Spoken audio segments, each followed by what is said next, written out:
Good afternoon, Brown community, and everyone else tuning in today from wherever in the world you may be. It is my enormous honor to welcome you to the 8th in our series of Brown Fashion Week talks, which are being broadcast live from the campus of Brown University here in beautiful Providence, Rhode Island. I'm Sasha Pinto, the president of Fashion at Brown, which is the student organization hosting Brown Fashion Week. We are Brown's oldest incubator of style on campus with over 130 members in 11 departments, ranging from fashion designers to editorial, business, and more.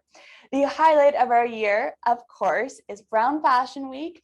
And this year we have a particularly spectacular lineup of 15 speaker events spanning the course of 2 weeks, culminating with our design team's incredible runway show. And today we are exceedingly honored to welcome two of the most in-demand costume designers in the industry, Heidi Bivens, who's joining us from Los Angeles, and Michele Clapton, who's calling in from the UK. And to tell you more about them, I am delighted to turn the Zoom mic over to Fashion Brown's co-vice presidents, Emma Rosenkranz and Celia Heath. So Emma, over to you.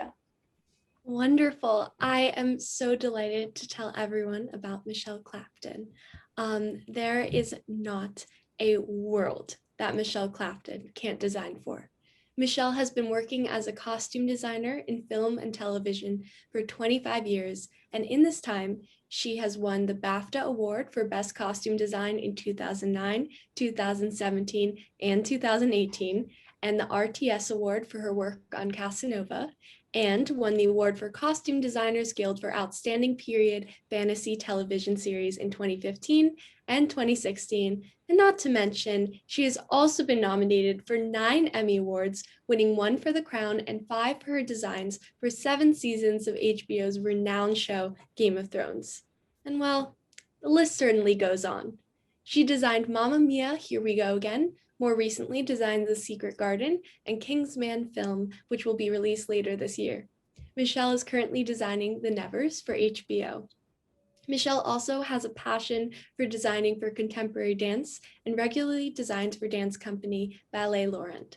She also loves to hand sew and painting with watercolors. So she is pretty remarkable. Off to you, Celia. Thank you so much, Emma. I have the enormous honor of introducing Miss Heidi Bivens, who has designed for countless successful films and TV shows ranging from Spring Breakers to The Beach Bum to mid-90s to Euphoria. She has influenced the way fashion is viewed in film with designs that are both authentic and one of a kind. Her path to costume design started at Hunter College, where she studied filmmaking, and eventually moved to New York City, where she took the costume design world by storm. Heidi focuses on capturing authenticity and telling stories through her work, something that people want and need today more than ever. Unsurprisingly, this approach has led her to an Emmy nomination for Euphoria, as well as being one of the most in-demand costume designers today. So, Sasha, back to you. Thank you, Celia and Emma. And with that, it is my enormous privilege to welcome Ms. Heidi Bivens and Ms. Michele Clapton to the Zoom stage. Hello, Heidi and Michele. Welcome to Brown Fashion Week. How are you both? Hi. Thanks for having us. Well, we feel so fortunate you both were able to join us, especially given the 8-hour time difference and your busy schedule. So thank you again for your generosity in being here. So let me just tell you a little about the students you'll be chatting with today, Sebastian, Immonen and Kasia, who are both heads of Fashion at Brown's design team and busy finishing up their collections for our virtual runway show in a few weeks. Sebastian is a third-year student from Pittsburgh in the Brown 𝐁𝐿 dual degree program, studying apparel design and international relations. He also works with students for sensible drug policy and leads hikes with the outdoor leadership team. And I really love this. You can sometimes find Sebastian taking things less seriously on Brown's very own pole dancing team. And our other head, Kasia, is a Polish textile artist and designer in her final year at the Rhode Island School of Design, working in the areas of weaving, knitting, and sculptural installation. Along with her textile thesis, she's also curating an exhibition at the 𝐅𝐀𝐿 Gelman Gallery and is passionate about writing and cooking. So with that, let's welcome Kasia and Sebastian to the Zoom stage. Thank you so much, Sasha. I appreciate the introduction. Feels good to be introduced once in a while. Thank you so much, everyone, for coming. Fabulous. So now that we are all here, the three of us will sign off and we will leave you to get started. So bye for now, everyone. So we've definitely been enjoying the sun in Providence, as you can see. What are some of the things you've been enjoying in London and in LA? Well, I've just got back from New Zealand, so I'm just been in isolation for a week. So I enjoyed New Zealand very much, I have to say. I'm not sure about London yet, but I'll see when I get out the door. And Los Angeles is pretty consistently beautiful. So I'm glad to be back. And I love New York, where I live, but it's great to mix it up and come out here and be able to work as well. Sunshine. Yeah, their winter is warm and it's pretty lovely. I'll swap. Yes. I can't imagine how wonderful it must be there. And speaking of mixing things up, this conversation we're having today is going to be the highlight of my week and surely my month. I'm so excited. I'd like to get started with a question for the both of you. Clothing, both in film and in real life, is a mode of storytelling, of expression. But before we get into the details of the cloth, I wanted to ask, what are your stories? How did you find yourself in the world of costume design? You first, Heidi. Well, I studied filmmaking in school, and I knew I always wanted to be involved with storytelling. In the beginning in New York, it was not knowing anyone in the film or TV industry while I was in school. It was not easy to break into the industry, without knowing anyone. So I actually started working in magazines in an editorial in the beginning. That was easier for me to sort of break in. And still, was able to approach fashion editorial with the idea of storytelling. So that was sort of my beginning, and then was able to start working in film after about like 5 years working for magazines and fashion. So that background in editorial and working with fashion designers has informed a lot of my creative process in working in modern costume design. So I think to have that background, it can help, and the two industries can definitely inform each other in that way. Yeah, mine was quite protracted, really, because obviously I'm quite a bit older, and I was brought up in a tiny village in the middle of the Cotswolds, so I had no idea really about film. I didn't even think about who designed the costumes of film, but I did like art and I did like clothes. And so I remember my careers teacher at 16 asked me what I wanted to do, and I went, I don't know, I like art and clothes. So he luckily pointed me in the direction of fashion. And I did a course at Oxford Uni for 2 years, which was pattern cutting, embroidery, textiles, whatever. And then I went to London College of Fashion in London, I was really miserable at the time because I wanted to go to St Martin's, who had offered me a place, but I didn't realize, I thought London College of Fashion was the same thing. But actually, ultimately, it was really good for me because I think I was quite wild then. And actually, it really was good to teach me how to cut and how to process things, which I don't think I would have done if I was at St Martin's. I think I would have had a lot more fun. That led into fashion, which I showed for 2 seasons at London Fashion Week. But I really quickly realized for me that fashion was a business, and I don't like business. And I just felt really stymied creatively because I was always looking sort of for the cost of things. So luckily I got pregnant and I left fashion, and I was living in a warehouse in Wapping, and a photographer came around to use it as a backdrop for something and said, "What are you doing?" And I said, "I'm just designing. I don't know what to do." And he said, "Come and style for me." And I went, "Okay." So then first person I styled was Enya, and it went to #1. And so I became a designer for sort of videos and bands and commercials for probably about 15 years. And it was wonderful because each video was a little story. It was like making a little film. And it was always a little bit like you, Heidi, about narrative. I wanted to tell the story, like, what is this person about? How can I tell people what this person's about without words, because in videos, obviously, you don't have any words. So yeah, and then I had my daughter at the time, so it would be quite hard to go away on shoots. I mean, it's very difficult for women still in the industry with children. There's not much help. So finally, when my daughter was about 16, I sort of found my way slowly into film. It was very stop and start then. I mean, there wasn't a lot of filming going on in London, and it was a really closed shop.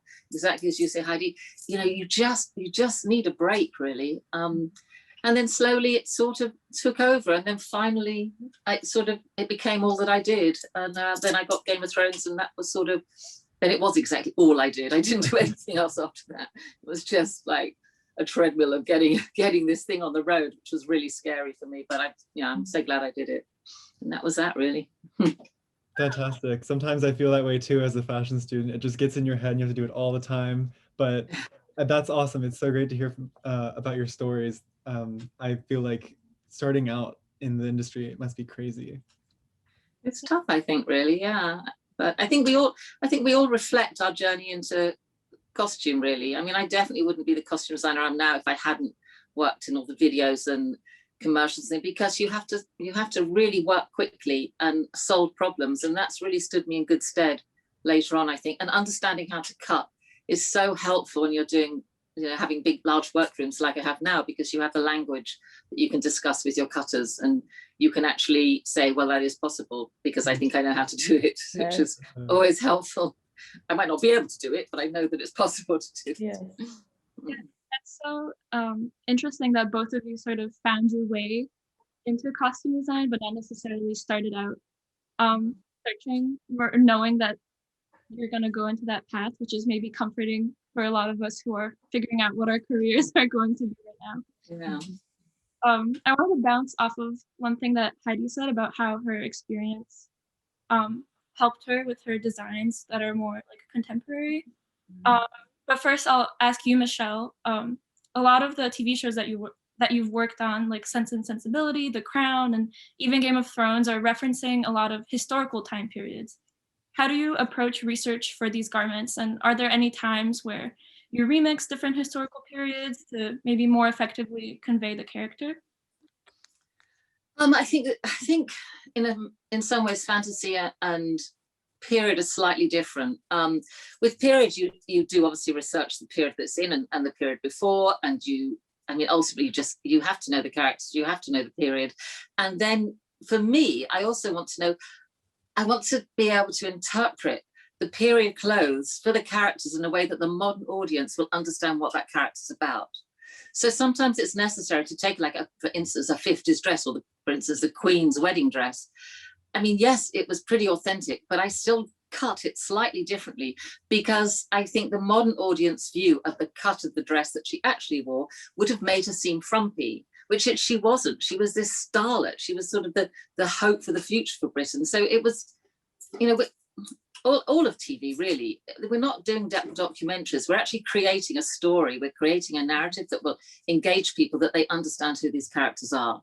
So I think it's really important to have a knowledge of the period and then have a knowledge of the story and the character and how to tell it. With fantasy, I mean, I tend to, again, research. I guess I spend a lot of time with a production designer. I want to know everything about that world. What's the climate? What are the skills? What are the tools? Everything about it, so that then you can start designing, knowing what your resources are within that world. And that way, I think you don't come unstuck. You don't suddenly go, God, why did I put a pink dress there? Because it makes no sense. Everything has to make sense when you're doing such a big story. So you can go back and understand why you made that decision. But I love doing fantasy. I love doing period. I, funnily enough, don't like doing contemporary so much. Maybe it's because I just got fed up with that, but also because everyone has an idea on contemporary. Everyone thinks they know best, and it's so difficult, because an actor will come and say, I think these jeans really suit me. It's like, well, yeah, they suit you, but they don't suit your character, and it's really hard to pry them off of their idea of what suits them. Whereas with period and fantasy, you can I don't know, wing it a bit more with them and sort of have more freedom. But maybe, yeah. So I admire you, Heidi, for doing more contemporary. I do steer clear a bit. Well, it's interesting because I think in general, and this goes for, I think, most creative jobs, until you've done the job, people question whether or not you can do it. So I'm always looking for an opportunity to do period, because this is something, it's something that I really haven't been given an opportunity to do. I mean, mid 90s, like 90s, that's like hardly period, but yeah, so yeah, it's really interesting how you can get sort of like pigeonholed too. And so, I've turned down jobs that are similar to other jobs I've done just because I'm looking for these opportunities that like I haven't been given yet. I don't want to be like the teen costume designer, although it's been fun. I definitely, really look to that, the opportunities that could be, different in the future. It's so frustrating, isn't it, when people pigeonhole you in that way? I mean, I got very pigeonholed as a television designer. Again, but I do these huge series. They're as big as any film. Oh, no, but you don't do film. It's like, well, I do. I can't. And it's just horrible the way they go, oh, but you do that. And so I made a real effort in the last couple of years to do, 3 films. Gonna see, I can do them. It's like, yeah, I really hear you. It makes me so angry sometimes. Well, also, and if you can do television, especially the types of television shows you do, you can do anything. So that's also, I think, sort of, it's not very like, it doesn't make sense. Yeah. When people think like, oh, you do TV, so you can't, it's like, no, if you do TV, actually, you can do anything. Exactly. I just think it's very lazy decision-making by a lot of producers. Yes. Yeah, some people making decisions sometimes seem very close-minded about all that stuff, and that's really disappointing. I can imagine that is tough to deal with. Since we already talked about a little Michele's research process, we wanted to move with Heidi's. Your work explores like contemporary style a lot. We talked about modern and like youthfulness, and viewers tend to have a certain nostalgia watching it or reflect on their own lives. That must change things for you. So how do you approach research for those kinds of garments?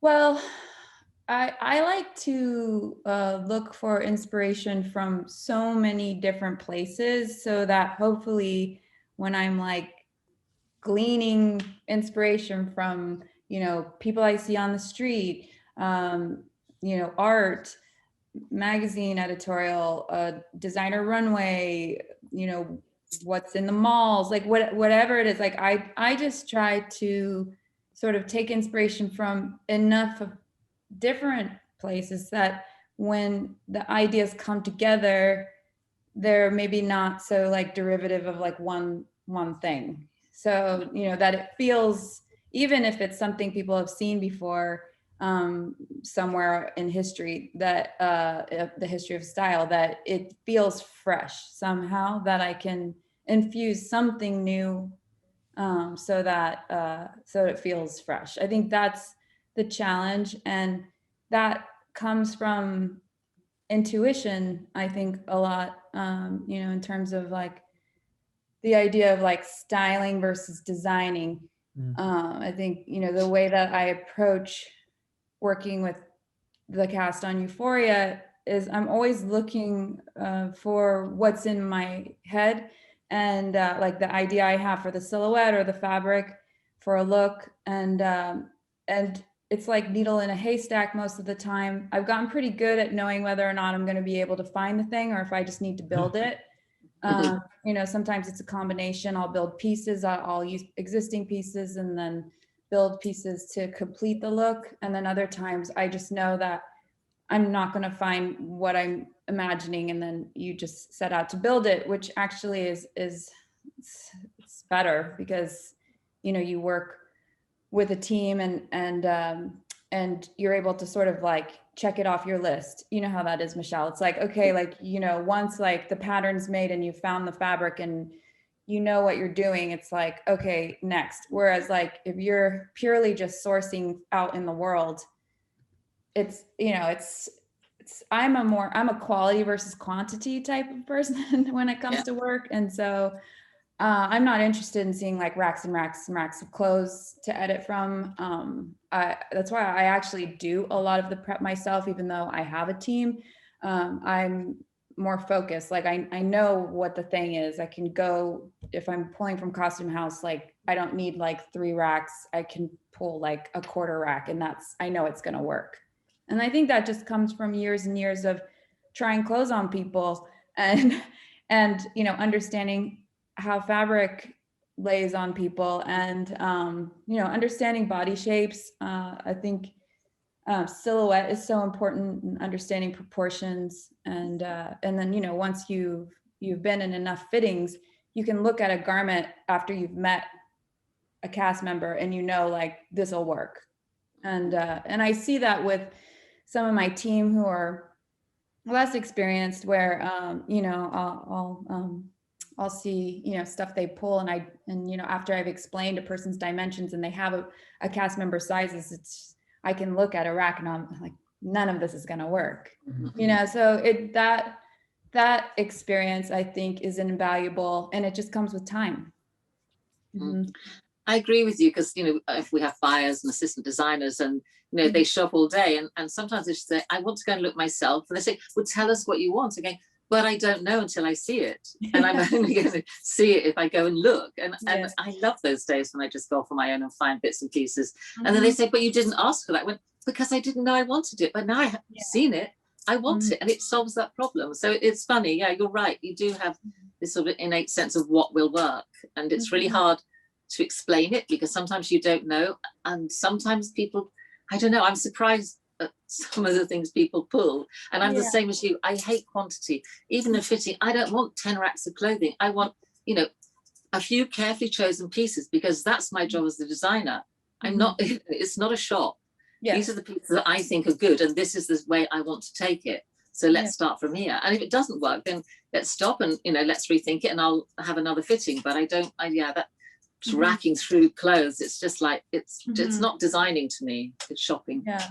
And finding a good team, and an assistant costume designer, and people who you can have a shorthand with, who understand your aesthetic and your vision, is not always easy. And when you find those people, you really have to try to hold on to them. I have worked with many people who just, when I say this is the color story for this character, and I think I'm clear and I show references, there's many times where just their take on it is just different. And so right now I have an assistant costume designer who I've been working with for several years, and she's the best I've ever worked with. And we have a mind meld, like when she knows that, like, we're totally on the same page, and that's a real blessing. I feel like I manifested that, and that's really special. So I think such a big part of costume design is finding good collaborators, because we're, as Michele, you'll agree, like, we're not doing it on our own. Like, it takes absolutely not. No. And the sad thing, actually, I had an assistant designer who I love dearly and still do, but she wants to design, and so she's designing now, and I was like so heartbroken. Of course I wish her well, and I'm like really pleased for her, and we are friends still, but I was like, I can't bear the fact that she's not with me anymore, because we had such a good eye together. I knew that she understood exactly what I wanted, and we used to laugh sometimes, so we'd come back with the same thing. And I mean, they're rare. I mean, others work well, but there's now and again you just find someone, you just go, God, this person is so brilliant, but they're brilliant, and then they get their own work. So it's just really sad. Yes, you have to push them from the nest. I know, but also with cutters, you might have 3 or 4 cutters, all really, really good, but that one can do really good tailoring, and can do, I don't know, for instance, something which is sort of strong and well cut, but she can't do sexy. And then you've got another one who just knows how to cut something in a way that just looks so great. So I tend to use different cutters for different characters, because I know they'll really embrace that person. And they're all equally good, but they just have separate skills within their talent. I think, oh gosh, it's really, should we, wait a second. Here? I think I've gone. I've gone. I think it's my internet playing up, actually. Okay, we're making it work. I just want to say that I feel like both of your answers really hit on the concept of authenticity, and sort of different ways of approaching that which is sometimes changing the design, like Michele, you said, with the crown. But then versus Heidi, your designs feel very authentic and like representative of youth. I was wondering maybe what authenticity means to you, and like, is it necessarily something that you always strive for, and sort of what role authenticity plays in costume design? Michele? No, you first. Well, yeah, it's very important, and I think that it goes back to what I was talking about with intuition. So when I'm working on a show or a film, and I'm reading the script, and then I'm starting to formulate ideas for costumes, I tend to have like what I call a filter that I run everything through. So, you know, like a character, even if they don't have a backstory, I'll make up a backstory. Sometimes I'll run it by the director, and other times they don't care and they're like, you know, whatever you think or whatever.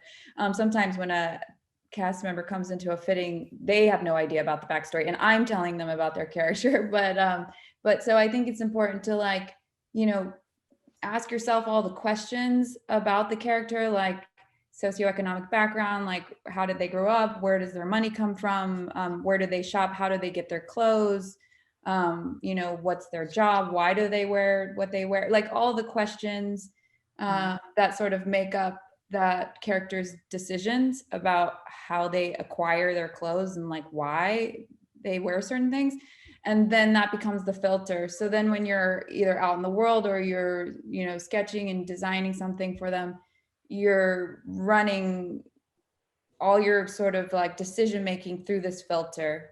And then that's how I sort of, you know, will keep the authenticity on point. I think is just like staying true to this like sort of story you've created that maybe isn't necessarily always on the page. And then with, you know, what Michele does, obviously it you know, historical like accuracy can come into play too. Yeah. And again, it is like just, yeah, something really jumps out if it's not authentic to the person that's wearing it. And I see that sometimes, and it just destroys what you're watching. I really always try to exactly understand a backstory, give their backstory, where have they got this, how long have they had it, how much money do they have, whatever. And also then sometimes on screen, there was one scene as a really good instance on the crown, and it's when I think Princess Margaret is singing with her father in a room, and they do this lovely little duet. And Stephen Daltrey had said, oh yeah, we're gonna have, there's friends in the room and they're singing together, then we'll pan around and see the friends. So I put her in a really sort of off the shoulder chiffony dress. It was really quite evening and quite, I suppose, I don't know, coquettish in a way, because I wanted to emphasize the relationship between her and her partner, her and her father. But it relied on other people being in the room. Otherwise, it looked quite seedy. And then on the day, Stephen said, actually, I think I'm going to take the people out the room. I was going, but you can't, because she's in completely the wrong dress now, because it just looks seedy that she would wear this dress with her father in a room. And he went, oh, okay, well, I'll shoot it both ways. I was thinking, I was really panicking badly. Anyway, luckily, I mean, also he did show the audience in the room, but it's something small like that will suddenly throw out everything you've thought about how that scene, what that scene's saying. And it was, I remember being so scared that day, and I couldn't do anything about it really, except plead. I recently worked on a film that hasn't come out yet, and I won't say what it is, but in the script, because because what I'm going to tell you is like sort of it's like no one's going to know this probably, but in the script there was a character who was gay, and now in the cut that I saw, the character's not gay anymore. It's like they like made the character not gay, and I mean it definitely influenced my decision making. So if no one knows that when this film does come out, I think it's quite disconcerting for the designer. So you just never know. You're at the mercy of of the director and the producers and the editors. And the editor, sometimes the editor as well. Editor. It makes your continuity look ridiculous. Oh yes, that happens quite a bit. Yes. Yes, where someone's all of a sudden wearing the same thing 2 days in a row, where, you know, I mean, people do that in real life, but if it doesn't make sense for that character, but they've decided to edit these 2 scenes together to be consecutive days, it's just like, oh. I know. And for me, when Mary tumbles off the wall in Secret Garden, she was meant to, you know, the foliage was meant to grow up her, and they keep cutting back to obviously a shot from before where she has no foliage on her, then to one with foliage, and then back, and I go, can't you see that? They go, oh, no, no one will notice. It's like, yes, they will. It's ridiculous. So frustrating. Yes, it's true. People do notice. I know. It's crazy that there's so many last minute decisions that can change up everything. And working with the directors and writers must be like so complicated, and you never know what's going to happen. But speaking of like working with a director, I'm assuming that you receive a lot of instructions from them, and we wanted to know if the director wants the audience to sort of see themselves in the characters, someone they can relate to, outfits they can imagine wearing that are like casual. Do you consider that a challenge or the most easy assignment? Don't know. I don't know how. I'm trying to think how that applies to things I've done. Wait, was the question, does the director want the audience to see the director in the characters? Because that happens a lot. Really? Yes. At least in my experience. We were thinking, like, if you were assigned the role of a casual person or just like everyday person, like who, you have to think of the audience, you have to think of what the director is imagining, but, you know, do you find that easy to do? It's sort of like that all the time. I mean, you have meetings with the director. I mean, some are more visual than others, I guess. And on big TV shows, often it's not the director you deal with, it's the writer or the showrunners. So, because there are numerous directors. Some directors are really engaging and really want to sort of explore the costume and have lots of meetings. Some feign disinterest, and then on the day they're suddenly very interested, which is a bit annoying. Yeah, some just, I think for me, the best directors are those that just give you guidance, just tell you little nuggets about the character and let you interpret it and then discuss as you go along. Because, yeah, if a director tries to design it, they might have a costume designer. You know, they choose you, and they choose you for whatever reason, hopefully because they like your work. And then they really should let you go for a little bit and try and explore and give their show what you think it should look like. And of course, we need guidance, but I think if they interfere too much, then for me, it really undermines my confidence, and then I lose my way. Absolutely, absolutely. And I find that happens usually when a director is less experienced.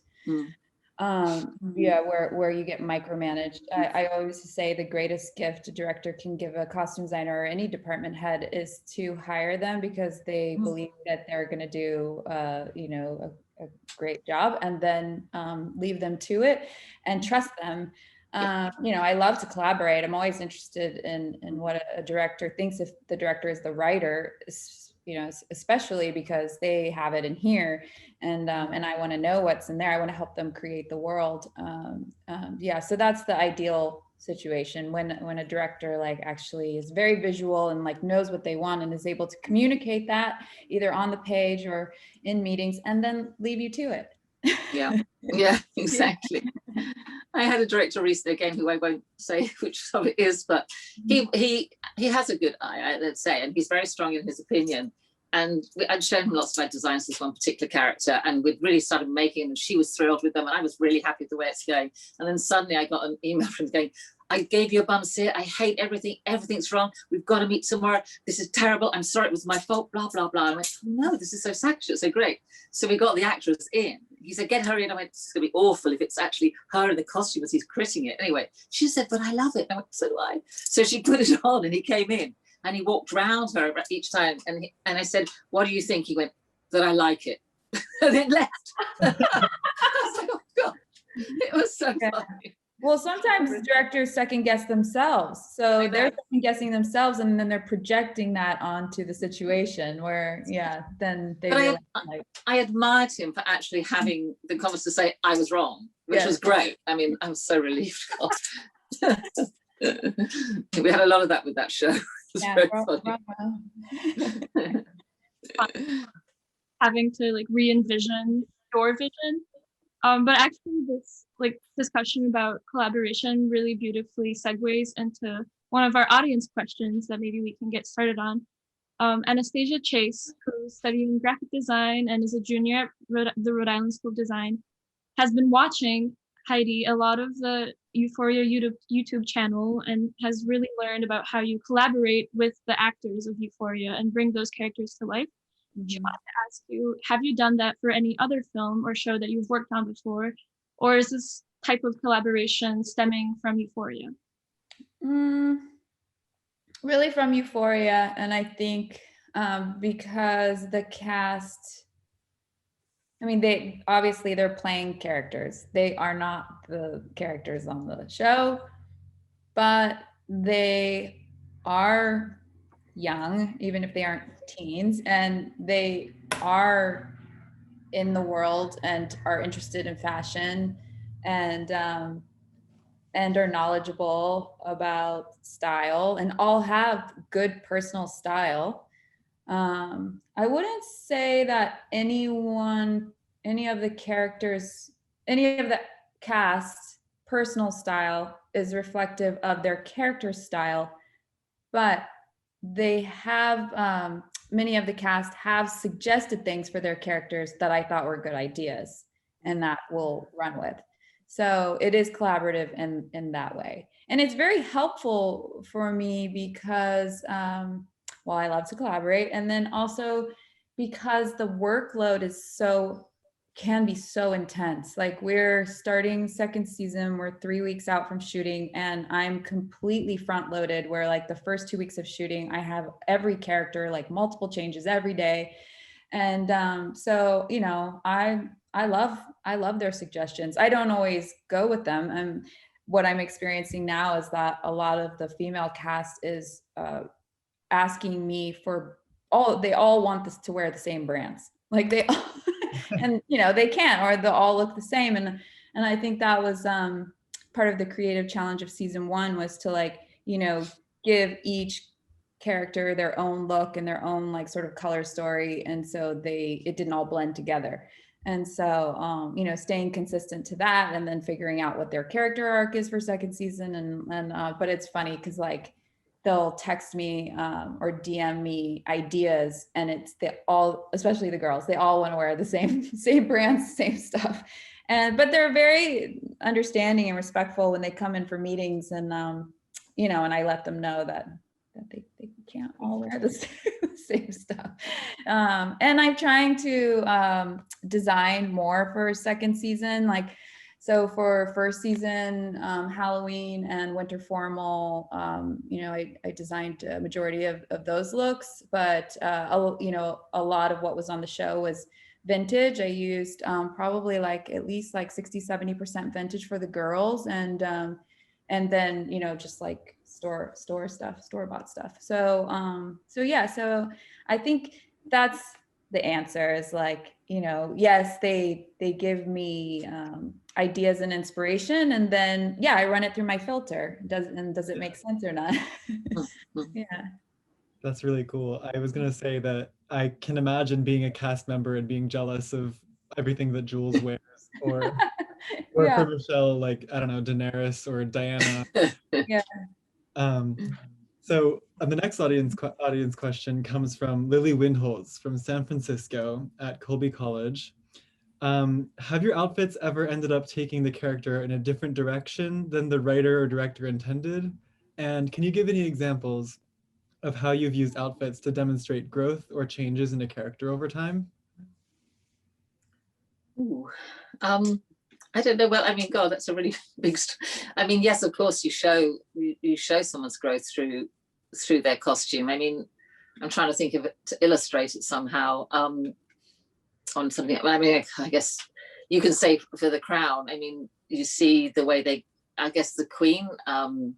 I tried to show her quite carefree when she first married Philip, and we sort of almost pushed that slightly. She was on a boat, it was a sort of tatty hat, it was a faded cotton skirt, there was a freeness to her.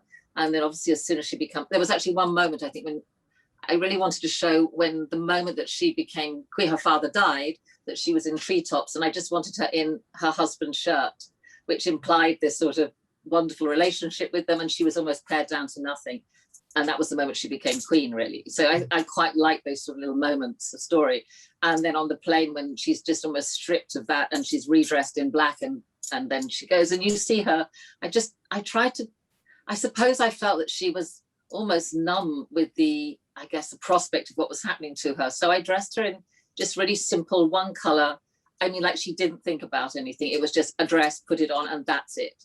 And then slowly, as she became more comfortable in her role, then there became a little pattern in it, or there became something. But at the same time, I didn't want to show that she was too stylish, because having read about the Queen, she didn't particularly enjoy clothes in that way, whereas Margaret did. So I kept her palette quite, I guess, more primary colors, and then Margaret's was more sophisticated in color to try and reflect how sophisticated she was, that she thought about things. And also there was notes saying that Margaret would walk her costumes along the corridor of the palace to see how they moved, and she had 3 or 4 fittings, whereas the Queen would probably have 1 or 2, and that would be it. And that shows in the fit of the costume. So it's all those little details, I think, that maybe the audience isn't aware of, but I think subconsciously they will read it. And I think if you swapped those costumes, it would jar terribly. So yeah, that's an example, I guess. There was one scene actually, which really annoyed me.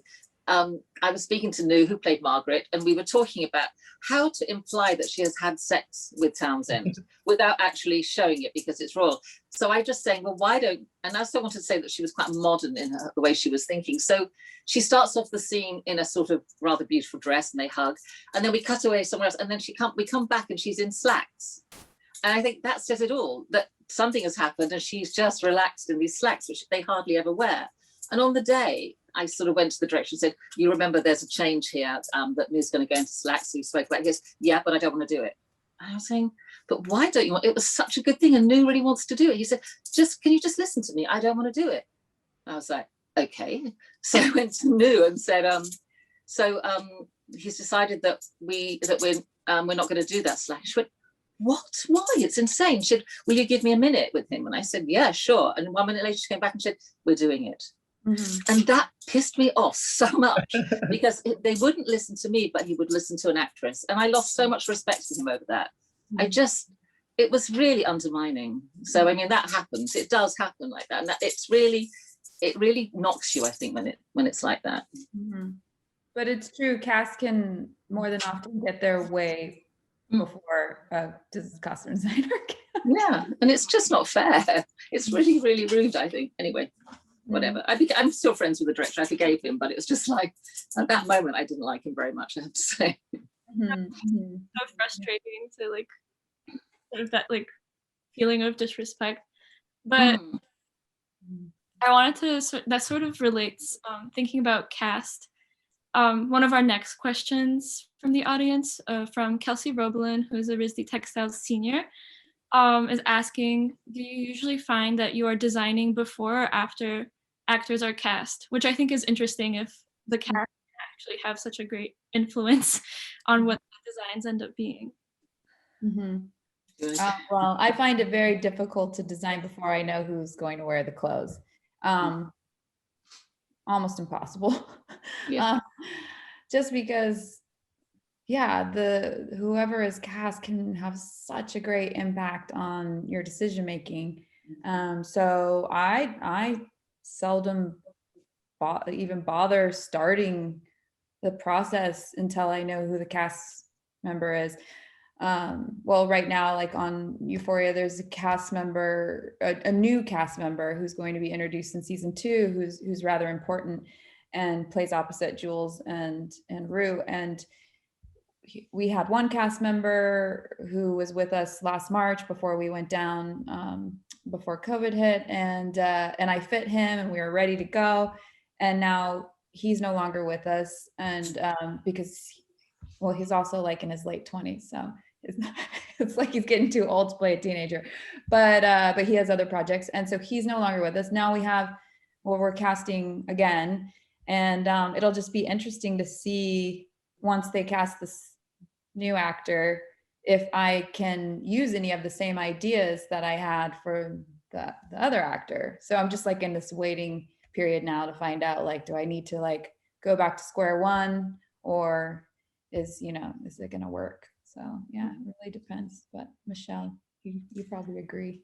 I'm guessing. Yeah, I do agree, but the problem is casting is so late sometimes, and you just spend so much time going like, you need to give it. They say, well, yes, it's nearly there, it's nearly there, and it's like nearly there up until like right before shooting sometimes, and it's just so frustrating. So you have all your cutters, everyone ready, and you can't really design before you know the person. It's skin tone, it's everything about them. They're short-waisted, long-waisted, whatever, tall, short, and how they carry themselves. So I think it's one of the hardest things as a costume designer is late casting, because you need to balance everything. You need to know where they fit into your story. I guess I tend to sort of just try and prepare as many cloths and ideas and whatever as much as I can, so that when they finally come, I can see if anything's going to work and how I'm going to proceed. But it's hard, and they are so important. And I think you're foolish if you try and start before they arrive. You'll end up throwing it away anyway.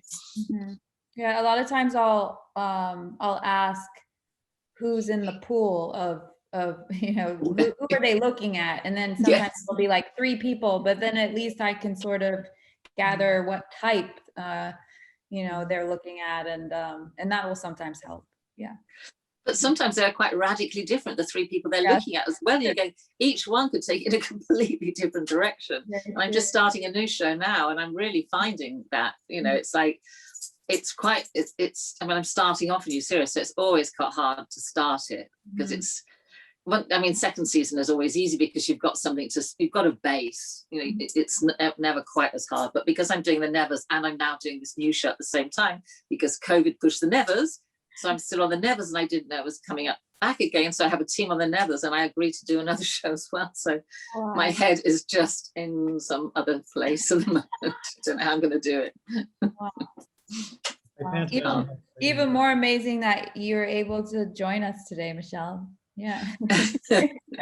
Well, it's my last weekend before I start in the studio on Monday, so they've all been in there for 2 weeks because I had to quarantine. So this is my last little time of nothingness. So I've been drawing this morning, trying to get my head around something, but it's quite tough. That's so impressive that you're able to juggle all of these different projects at once. And well, I haven't done it yet. So the anticipation must be killing you. Well, I did do Mamma Mia and Game of Thrones at the same time, so that was something. That's quite crazy. Amazing. And I'm so grateful, like Heidi said, that both of you are able to come today. One last audience question I'd like to ask from James Cook, University of Notre Dame in Indiana. What is the most interesting thing you have learned from your time? Wow. A hard question. Really hard. I guess I try not to panic, to try and delegate. I guess to delegate is key, and to trust your team as much as you can, because you can't do it all yourself. And on my first film, I made every single piece of costume because I didn't know how to ask anyone else. So now delegate, trust, I think, is the way you get through these big shows. I agree. Same, working smarter, not harder. And that truly, I want to direct. That's what costume design has taught me. I want to direct. I want to be able to make the decisions the director makes. I want to be able to collaborate with a costume designer in a respectful and collaborative and exciting way. I want, to be at the helm where I can make sure everyone is treated well and equally, and that everyone enjoys coming to work.